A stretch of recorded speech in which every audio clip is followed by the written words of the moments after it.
It always happens every time I post a video talking about that life is a mirror and that life is reflecting you. And if we're pointing the finger out at the world, then we stay in that victim narrative and we're repeating the pattern and the cycle and the energy, and we're in that hamster wheel of staying in that pain and that energy instead of alchemizing it into power. It always happens. Someone always comes back with, well, what about this? Someone cheated on me, or someone did this to me, which is victim energy. Or, and I get this, you were a child and you had a traumatic experience in your childhood. And listen, let me just say this. What happens to us as children, especially when it's perpetrated by adults, or something very, very painful and traumatic, which most everyone has gone through. I had my own share of it, which is how I got into this, into law of attraction, law of assumption, conscious creation, and really healing, understanding that I have the power to alchemize and transmute painful situations into power, and that I'm not stuck. I am whole and I'm complete. And if something happened to you as a child, it is not your fault and no one's blaming you. But now that you're an adult, it is your responsibility to heal those wounds so that you're not bleeding on others and staying in that energy of pain and trauma, and you're stuck and you don't evolve and you really aren't living to your full potential and your purpose and living a life of happiness and joy and being of service. And so those are some of the powerful things that I learned throughout this process. Now, my story is that I had an alcoholic, abusive, violent father. My earliest memories were of alcoholism, abuse in my father, and that affected me for most of my early life and into young adulthood. And I was repeating these patterns. I don't want to stay there in too long because, the assumption that you're healing, the assumption is that you're broken. And I'm not broken. I'm whole and I'm complete. But I had these painful things that happened to me. And that's what got me into this work. And the shift for me was in understanding that childhood was something that happened to me, but I'm not destined to it. I have the power to change it, to forgive, to release. I did a lot of inner child healing, but also realizing that I get to decide who I am. I get to take my power back and say, that is no longer me. Releasing the energy regarding my dad. If you're not ready to forgive, you don't have to forgive. But you can release the energy, let it go, cut energetic cords, take your power back and say, I am no longer carrying this baggage. Right now, I'm making an energetic decision and making a decision to be and become and operate differently.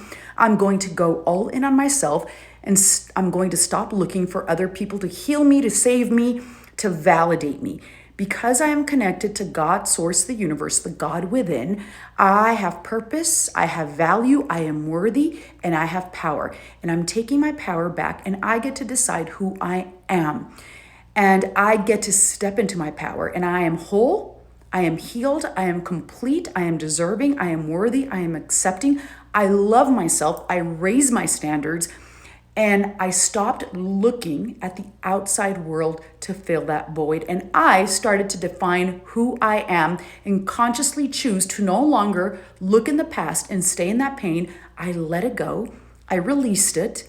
I did a lot of self-hypnosis and meditation and scripting, releasing the past. I don't even think about it.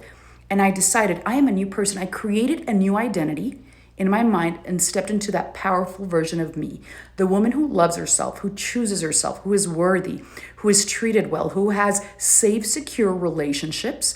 And that's how people show up, because that is what I'm putting my energy into, who will always choose herself, who will never abandon herself, and does not give any energy into abusive or relationships, friendships, in any kind that don't uplift her and support her. I take my power back, and I realize that other people's behavior and opinions do not determine my worth. I decide that I'm worthy and that I'm valuable again, and that I have purpose because I exist and I'm connected to source. I'm the operant power.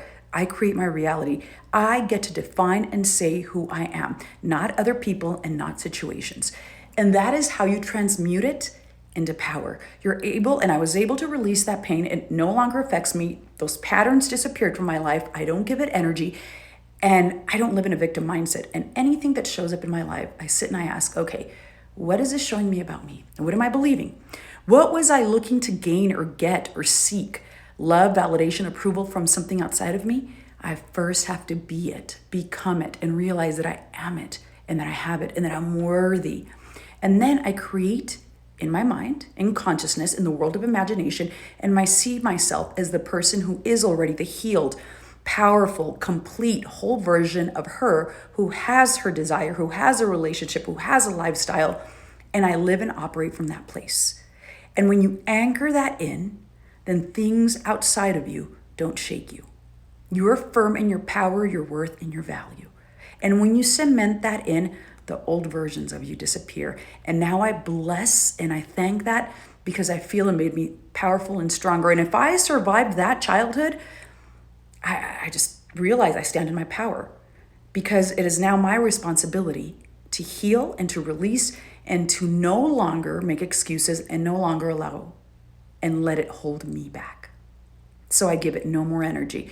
But there was some inner child healing that I did and a lot of inner work to release the past.